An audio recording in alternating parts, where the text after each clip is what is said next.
Today we are joined by owner and operator of Deranged Haunt in Romulus, Michigan, Mr. Mike Fini. Mike, thanks for joining us on the program. Happy to be here. You know, I was looking at some notes from years ago. The last time we did one of these was almost a decade ago. That's crazy to think about. September of 2015. Wow. A long time ago. Yeah, very long. Well, we're here today, as a lot of haunters will know, and maybe we'll educate some of the members of the general public, to promote Halfway to Halloween. It's become a thing over the years here in Michigan, Midwest. How many years have you been running Halfway to Halloween at Deranged? We've done it 3 years before, so this upcoming year will be our 4th year doing the Halfway to Halloween event. Yeah, it's interesting. I know the first I'd ever heard of Halfway to Halloween was probably about a decade ago. I think it was a Haunt World magazine article. I want to say it was a haunt somewhere down south. I don't know if it was Texas or Louisiana. Okay. But they ran their haunt year round. And in the off season, they had these like special events. And one of them, if I remember correctly, was this wild name. And in the time since, I've learned that is what Halfway to Halloween was spawned out of. Okay. And I may butcher the pronunciation. I did look it up, but it was Walpurgisnacht, German word. Okay. And there was these festivals all throughout Europe. I believe it was to mark the halfway point, not just to Halloween, but the midpoint between the summer solstice and the spring equinox or something like that. Maybe I'm getting it backward. Okay, yeah. So interesting, just like Halloween, you know, we kind of grafted it onto our American culture, and we couldn't get enough, so now we have Halfway to Halloween. Yes, we do. Yes, we do. So what, for people who've never been to Deranged, and maybe for people who have, how does Halfway Halloween differ from the haunt season show? A lot of it is relatively similar, where we're still a haunted walk through the woods. Relatively the same length of time to walk through. It's not like you get half the time because it's Halfway to Halloween. Right. It's the same length attraction. But we make quite a few adjustments. And one thing that we've learned kind of as we've progressed, is this is going to be our 8th year in operation of Deranged, is that when building things, we find it easier, at least on us, to break things up kind of, where we have projects that we take care of in the spring, and then we have projects that we do into the summer, into the late summer, Sure, to take us into the regular season. So for Halfway to Halloween, we have a bunch of new set design and a bunch of things that have been restructured from the haunt from last fall. Okay. That have never been seen before. All right. A lot of those things will be put into our regular show this fall. Some of them, if we decide they don't work out, they won't be. So it's kind of a great test for us to test out some new things and build some new projects and expand the attraction that we're always doing. So the weather here has mostly been garbage up until just recently. Yep. So being an outdoor attraction, the build has had to have gone slow and miserably. Yes and no. I prefer the build for Halfway than I do for the regular season. Because normally we're building pretty heavily in like July and August when it gets super hot. And being an outdoor haunt, there's a lot of mosquitoes, there's a lot of ticks, there's poison ivy.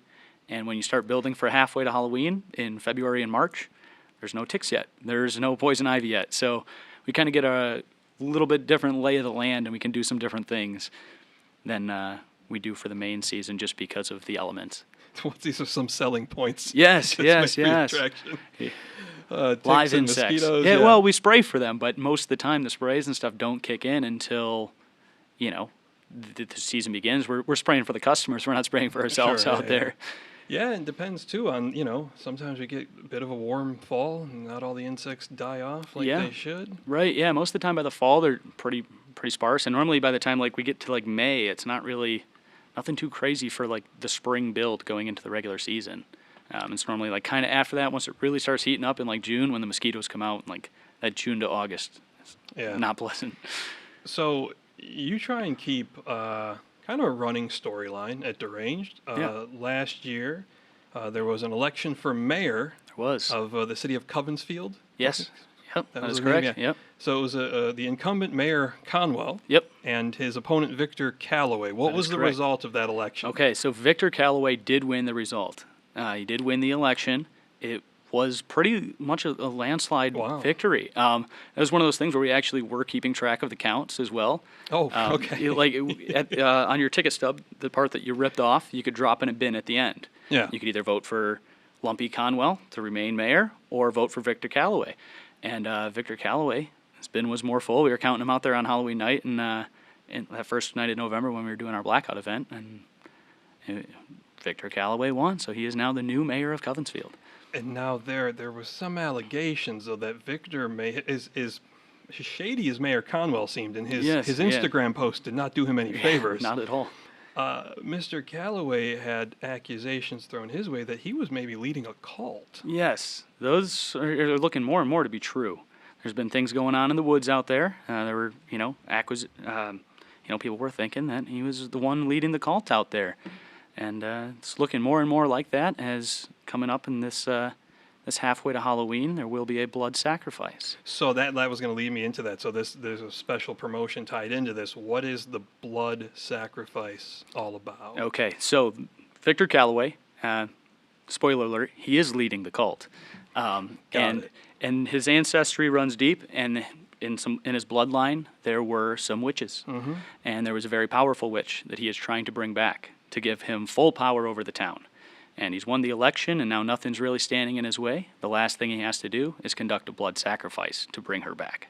So throughout this halfway to Halloween event, that is the plan, and there will be blood spilled. And we have a little upgrade on one of our ticket packages where you can get one of our T-shirts. That is a white T-shirt that if you opt in for this, it's not required, but if you opt in for it, you'll be splattered with blood throughout the attraction. Nice. You're running this event for 2 nights, right? Yes, correct. May 9th and May 10th. And what are the hours? Our box office opens at 8:45 each night, and we're expecting to open around 9 p.m. just because we're an outdoor attraction, and as we start getting into those summer months, it takes a little longer for the sun to go down. Yeah, that, and for people who aren't familiar with the haunt industry, also just it's the haunt industry. It's a nighttime thing. All right? kinds of things go wrong at the beginning of the show. Very true. There was once an instance, this was in 2019, the year that the Why Not JCs ran the Purgatory theme. I'm working the queue line. It was opening night. The first 45 minutes, about a quarter of the haunts weren't getting power. Oh, jeez. 45 minutes, I'm interacting with time. the same group, about 5 groups, and I'm just going and going and going, and I'm thinking, what in the hell are they doing back there? I was like, okay, well, forget it. Just send them through in the dark. It's a haunted house after all. Right. But about 45 minutes later, one of the guys in line even said, he was like, man, who is running this place? And I'm thinking, that's a good question. Yeah. So, the little things like that can go wrong any given time. That's part of the reason I've stepped out of acting for the most part, is because when those situations would occur, I'm out there going, why is this not fixed? And trying to entertain the people, and I'm like, I could probably fix this issue in, a quarter of the time that they're currently working on. I had once rigged up some security cameras so that we could get reactions, some video of reactions of the scares. And I've got my buddy who's monitoring the cameras in the back, and someone comes and tells me, like, hey, he wants you in the back. And he tells me, he's like, oh, the camera fell off the wall in that one room. So I go in there with very little light, and I get a step ladder, and I get a drill, and I'm trying to fix this thing in the dark. Yeah. And it's not going well, and groups are still coming, so each time a group's on its way, I just jump off the step ladder and go hide. Yes. Well, one group, they came in a little too quick, and I was like, I've just got improv. Yeah. So I jumped off with the drill in hand and went at them. There you go. And nobody questioned it. Right. It worked out just fine. It's one of those things where it's like, if people don't know you messed up. Right. Yeah. They don't usually know in that environment. Unless you say you messed up, they don't know you messed up. And that's why it's always so key. I always, taught our actors, do not break character. Yeah. I used to say, I'm like, unless the building's on fire, and even then, you could probably get out of the building in character. You could find a way, right? Don't break character. Yeah. There's nothing to be gained from it. Right. I agree completely. I've been on the other side of it as a customer and seen actors do that, and it's just, it shatters the illusion. 100%. I mean, I've been in some too where you kind of hear them whispering behind the walls. It's like, it's a slower night at that attraction. There's not many people there, and you can hear their conversations about what they're going to be doing after, even though you're in the attraction. And I'm like, well, this kind of kills the illusion here. Which is why, that's why, it's so important to have a soundscaping. And if you can't do it in every little room and area, just have a soundtrack playing over. Yeah. It helps. It helps to set the atmosphere. It covers that idle chatter. Yep. And some of it can't be helped. It's not always people just screwing off at the job. Right. They might be talking like, oh, what's my cue again, or right, whatever. Like, you want to cover that stuff so the customer doesn't hear it. Yes, 100%. Or even just trying to separate groups when you're inside the attraction. You get two groups that, one group that's walking at a slower pace, or one that's kind of running scared behind them, and just having those kind of barriers, you could try and piece it together and separate them and keep them separated so they get their own personal experience. Yeah, and I found, like, whenever I've been at a haunt, I will, if we run into a group in front of us, I will purposely just plant my feet. Yeah. Because I'm thinking, well, if the person's show behind us gets ruined, I don't care. I'm worried about my show. Right. So we're going to stop right here. We're going to wait a few minutes. Yeah. But that's a constant challenge at any attraction, because you can't control. There's only so much you can do to control how quickly or slowly these people are going. Yeah, I mean, the only other way to do it would be to basically create a dark ride where somebody hops on a conveyor belt and, you're controlling their speed. But yeah, I mean, that's just kind of the nature of the business, especially with like a forest haunt where you're going to be traveling a good length. It's really hard to keep people separated for a very long time. How do you adjust your entry times if it's slower, if it's more busy? We don't normally go off a certain number. It's normally just our front door guy who's been with us for several years, and he kind of gets a feel for it. And talking to people beforehand too, it's one of those things where you can even kind of get an idea of like, oh, is this group going to really be taking their time because they appreciate haunted attractions? Right. We'll wait an extra minute or 45 seconds for the next group after them. Or if it's somebody that's scared in line with no actors even interacting with them, there's probably a good chance they're going to be flying through that thing. So you can kind of let the next group go, a little bit quicker after them. Yeah, I think one of the years we used to have, whether it was poppers or a light, something that got triggered when they got to, let's say, the fourth or fifth room. So we would know regardless of how quick or slow they're going, they're at this point. But on especially busy nights, when it's like, okay, we got to start running groups every minute, every 30 seconds, whatever it was. Yeah, it does get crazy. And that's I always tell people, I'm like, if you've never acted at a haunted attraction, go do it, because it's a unique experience, and you can do and say things that you cannot do and say any other time of the year and get away with it. Yeah, you can't chase anybody else down the street with a chainsaw.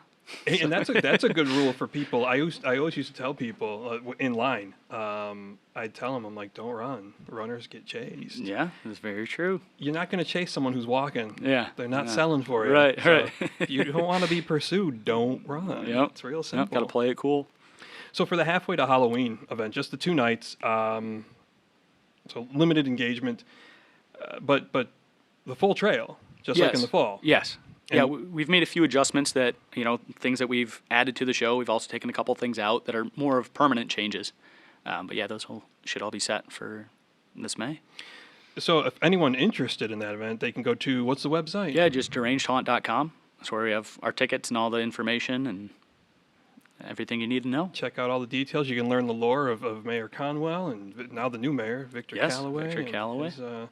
His cult. What for you is...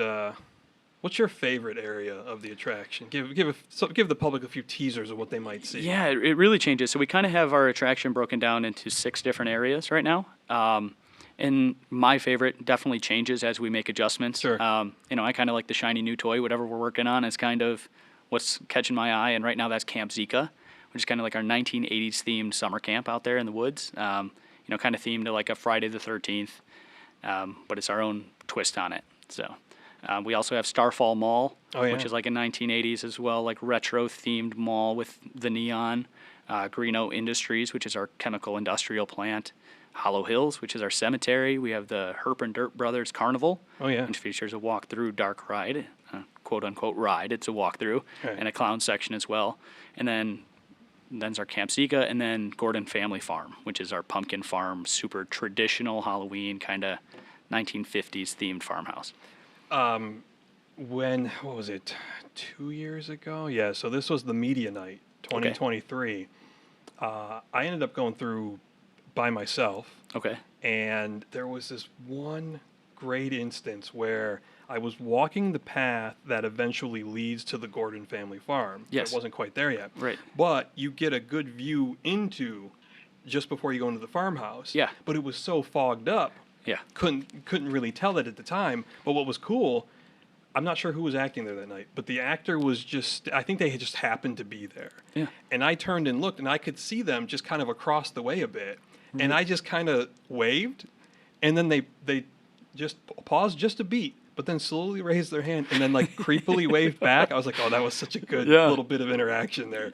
Yeah. And I think for people who go and like pay attention to the details and really want to be immersed in the story, I always feel like, okay, anybody can work a drop panel and scream in your face, but like stuff like that, those little like creepy little moments, I love that moment because they were like in silhouette. Yeah. So it was really effective, and I was like, it was one of those moments where, as many times as I've been to a haunted house and even worked on the other side, you got a little bit of goosebumps. I was like, oh, that was good. Right, and that's one of those things too, where the fog helps us out tremendously on a nightly basis.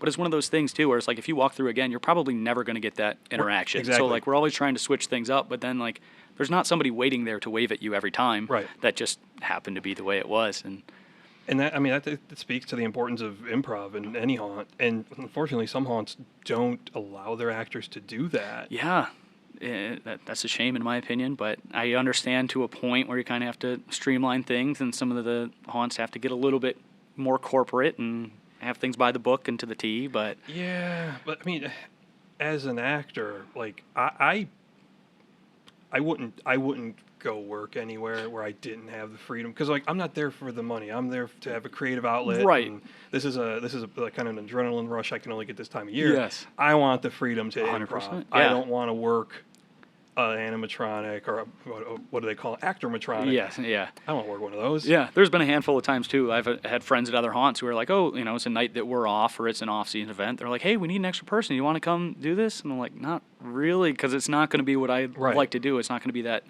heavily interactive spot that I'm going to be in. I know I'm going to be behind a drop ball, popping out. Maybe I have 5 seconds of interaction, but I much prefer something where we can kind of give everybody a personal experience to the best of our ability. And when you lose that, I think it loses a lot of the charm of what haunted attractions can be. Yeah, I think fundamentally that's the biggest draw of a haunted house. I've always thought of it as interactive theater, and each time you go, you could and should get a slightly different experience. Yes. And I think that makes I think that separates the good attractions from the great ones. Yeah, I agree with that as well. I was just thinking about that earlier today, and I'm like, I'm wondering if in this era that we're in of just life, how technology driven everything is, if something like the haunted attraction industry will continue to serve that purpose, or will there be a time where people are like, we'd rather just play on our tablets than have any sort of human interaction or monster interaction, or for whatever that's worth. I mean, nothing lasts forever, but I think as long as there's human beings, we're going to do something to give ourselves that kind of thrill, whether it's, haunted houses or roller coasters. Yeah. Whatever it is. But yeah, all traditions eventually die. I hope it doesn't happen during my lifetime. Right, yeah, same here. I'll be an old man on a porch. I'm like, you know what we had when I was young? Right. Like, yeah, we know Grandpa haunted attractions. Yeah. No one's been to one in 30 years. Yeah, which is just surprising to me, too, because, you look at almost everything where there's like a technology integrated element. Sure. I wonder if that's coming to haunted attractions, because it's hard to get people to put their phones away, or, even for 5 minutes, for, even like a roller coaster that would take 2 or 3 minutes to go on. Yeah. People can't go without their phones in line. And like, we've been fortunate enough to have people put their phones away for 20 or 25 minutes while they walk through the trail. Yeah, that dopamine addiction is real. Yeah. It's not just the kids either. No, we're all addicted to it. Yeah, I've never understood. It's like you paid right to come see the show, and you're on your phone? Yeah. Occasionally, if I thought the customer wouldn't take much offense to it, if someone was on their phone in like the queue line, I would snatch their phone up, playfully, right? Or I'd inquire, who they were talking to, and there was a few times it led to some fun interactions where usually it's the friends that join in, right, to razz their friend, mm-hmm. And there's this group of teenage girls, and they mentioned she was on the phone with her ex or whatever, or she was having problems with her ex, and I was like, give me the phone.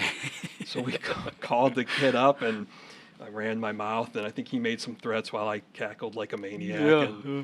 And, I used to have a blast working the queue line. Yeah. Now, when you've acted at Deranged, you've primarily worked in the queue line, right? Yes and no. The last couple of years that I was around, I was more in the queue, where previously, I was more inside the attraction, especially when we were first starting out, just because we needed the numbers to fill it. There were some very sparse nights out there in the woods, but it's come a long way from that. So.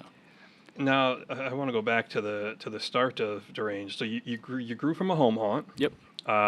Your first commercial year was 2018. Yep.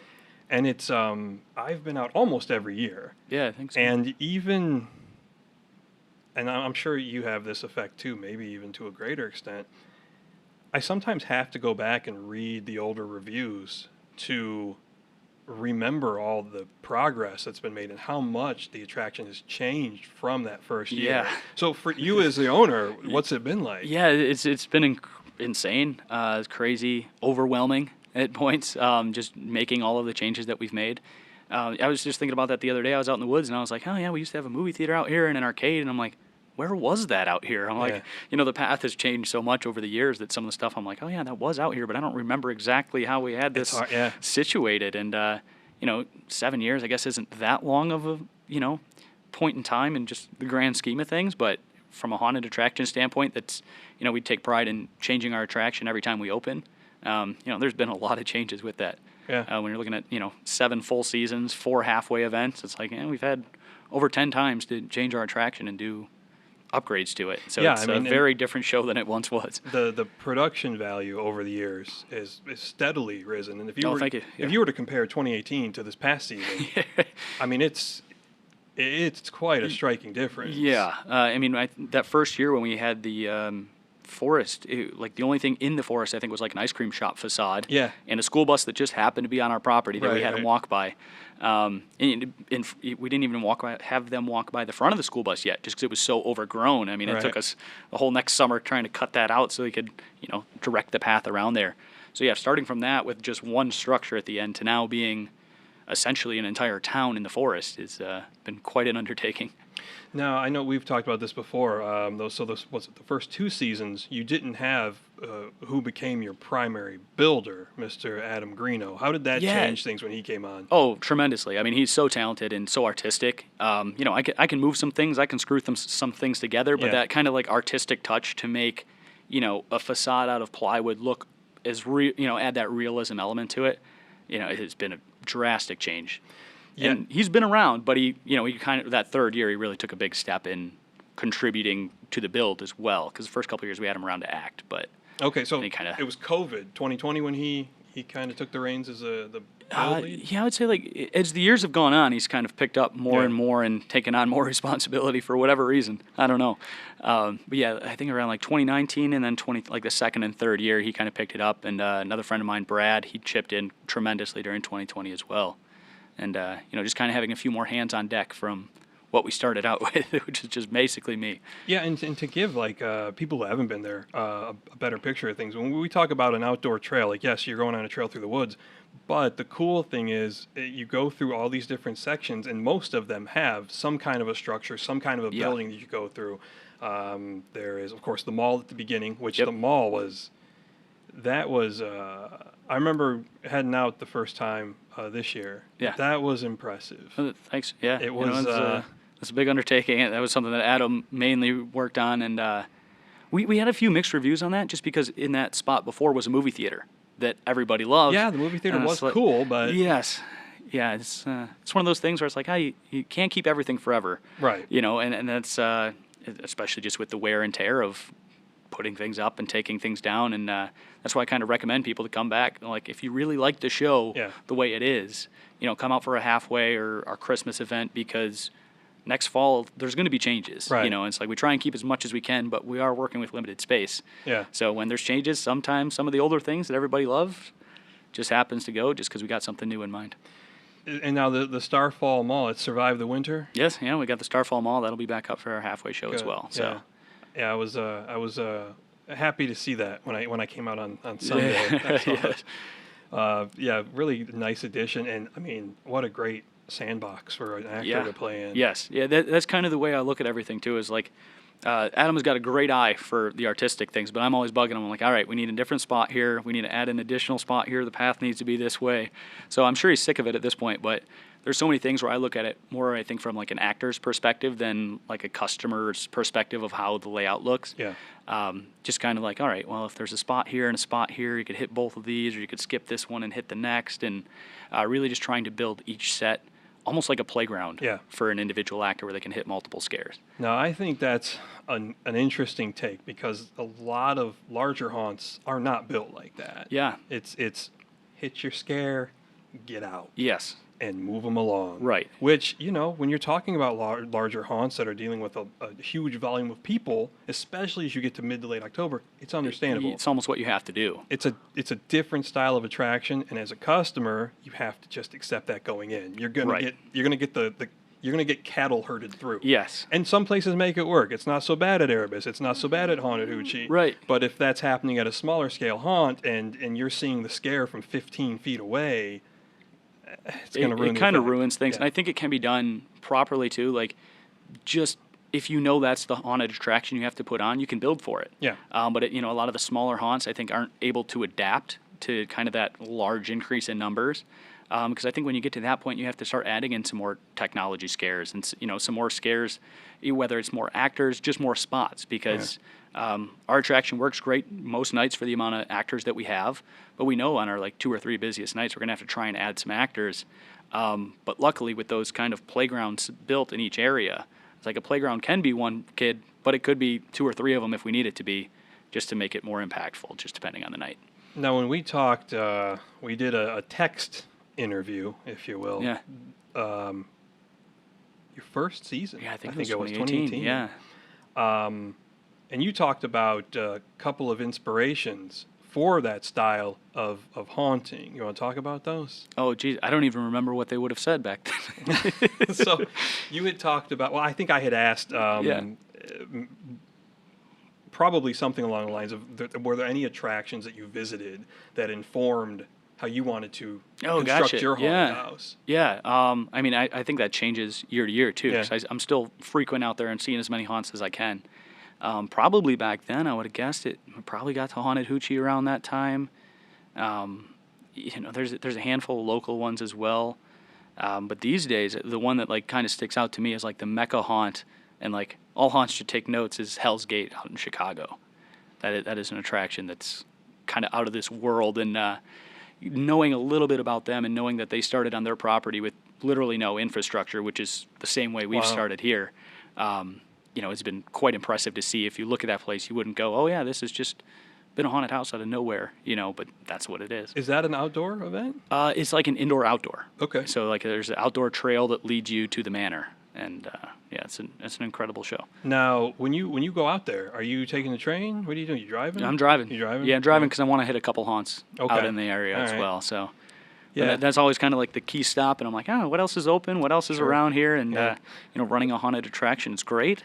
But when it comes time to visiting others, it becomes a lot more difficult, and you're looking at who's open on Wednesday, who's open on Thursday. Yeah. Maybe there's an early Sunday night, in September that they're open, or maybe you'll get lucky with an off-season event. But it gets a lot more difficult to visit when you're stuck working.